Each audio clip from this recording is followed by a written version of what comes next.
Tapi pada formula dicampurkan dengan beberapa eksifien yang membentuk massa cetak. Massa cetak yang terbentuk harus melebihi dahulu evaluasi. Evaluasi massa cetak granul dapat juga berupa uji laju alir, indeks kompresibilitas, faktor Hausner, sudut istirahat atau angle of repose, kadar lembab atau air, serta uji distribusi partikel. Prosedur laju alir. Yang pertama menyiapkan klem dan statif. Yang kedua corong dimasukkan ke rangkaian alat uji waktu alir. Yang ketiga kertas diletakkan di bagian bawah corong sebagai alas penampung granul selama proses pengujian. Yang keempat bagian bawah corong ditutup dengan jari tangan. Selama proses tersebut granul yang akan diuji dimasukkan ke corong. Selanjutnya yang kelima setelah semuanya siap, siapkan stopwatch dan dinyatakan bersamaan dengan dilepaskannya bagian bawah corong. Yang disumbat jari tangan dilepas sehingga granul jatuh ke bawah dan corong diketuk-ketuk dengan spatula selama uji berlangsung. Selanjutnya yang keenam catat waktu yang diperoleh granul untuk jatuh seluruhnya ke bawah atau kertas. Yang ketujuh hitung laju alir serbuk kempa langsung. Untuk rumusnya yaitu laju alir sama dengan gram per sekon. Laju alir merupakan kemampuan sejumlah granul yang mengalir tiap detik. Pada praktikum ini diperoleh sifat alir massa cetak sebesar 8,174 gram per sekon. Adapun syarat laju yang baik menurut Cartesian dan Kent adalah 4-10 gram per sekon, sehingga laju alir massa cetak tersebut sudah termasuk kategori baik karena tidak melewati 10 gram per sekon.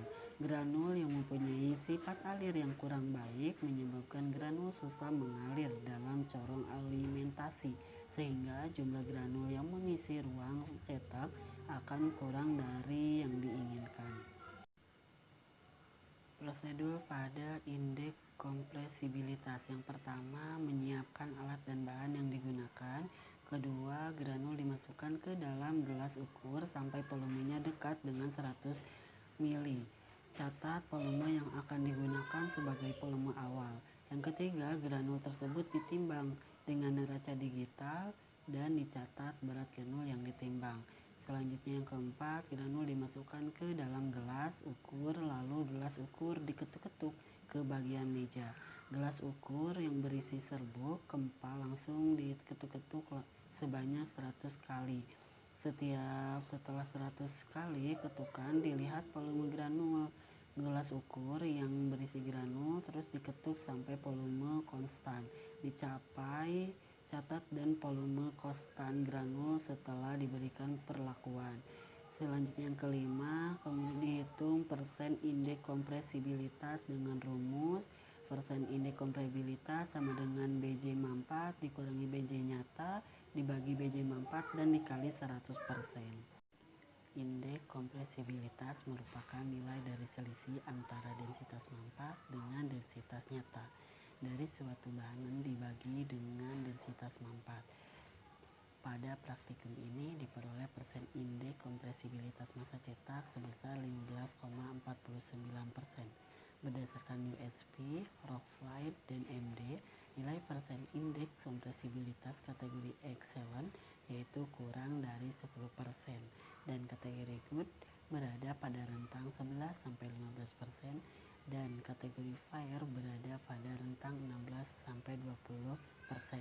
Berdasarkan nilai persyaratan tersebut, persen indeks kompresibilitas massa cetak granul pada granul basah yang diperoleh yaitu 15,49%, masuk kategori fair dengan rentang 16-20%. Prosedur kerja faktor Hausner. Yang pertama menyiapkan alat dan bahan yang digunakan, kemudian granul dimasukkan ke dalam gelas ukur sampai volumenya dekat dengan 100 ml. Kemudian catat volume yang akan digunakan sebagai volume awal. Lalu granul tersebut ditimbang dengan neraca digital dan dicatat berat granul yang ditimbang. Kemudian granul dimasukkan ke dalam gelas ukur, lalu gelas ukur diketuk-ketuk di bagian meja. Gelas ukur yang berisi granul diketuk-ketuk sebanyak 100 kali. Setelah 100 kali ketukan dilihat volume granul. Gelas ukur yang berisi granul terus diketuk sampai volume konstan didapat, dan dicatat volume konstan granul setelah diberikan perlakuan. Faktor Hausner dihitung dengan rumus faktor Hausner sama dengan Bj manfaat dibagi Bj nyata. Faktor Hausner merupakan perbandingan dari densitas manfaat dengan densitas nyata. Rasio Hausner dapat digunakan untuk memprediksi seberapa baik aliran serbuk atau massa cetak. Pada praktikum ini diperoleh nilai faktor Hausner massa cetak sebesar 1,19. Berdasarkan USP, Rokfait dan MD, nilai faktor Hausner kategori excellent yaitu 1,00 sampai 1,11. Kategori good berada pada rentang 1,12 sampai 1,18 dan kategori fair berada pada rentang 1,19 hingga 1,25. Nah, berdasarkan nilai persyaratan tersebut, faktor Hausner massa cetak granul pada granul basah yang diperoleh yaitu 1,19 masuk kategori fair dengan rentang 1,19 hingga 1,25. Prosedur kerja pada sudut istirahat atau angle of reverse. Yang pertama, menyiapkan klem dan statik, kemudian corong dimasukkan ke rangkaian alat uji waktu alir, lalu kertas diletakkan di bagian bawah corong sebagai alas penampung granul selama proses pengujian dan untuk membantu proses perhitungan angle of reverse. Lalu bagian bawah corong ditutup dengan jari tangan. Selama proses tersebut, granul yang akan diuji dimasukkan ke corong. Nah, setelah itu semua siap, granul kemudian dijatuhkan ke bagian kertas sebagai alas serbuk yang jatuh. Lalu setelah semuanya granul jatuh, dihitung diameter dan tinggi granul yang akan dievaluasi sudut istirahatnya atau angle of reverse. Nah, lalu dihitung sudut istirahat granul dengan rumus sama dengan tinggi dibagi jari-jari. Sudut istirahat atau angle of reverse merupakan sudut maksimum yang dibentuk permukaan granul. Sudut ini disebut juga sudut pada permukaan horizontal. Nah, angle of reverse ini merupakan karakteristik dari gesekan internal atau kohesi partikel, di mana pada praktikum ini diperoleh nilai angle of reverse massa cetak sebesar 22,5 derajat berdasarkan USP, Rokfait dan MD. Nilai angle of reverse kategori excellent yaitu 25 sampai 30 derajat.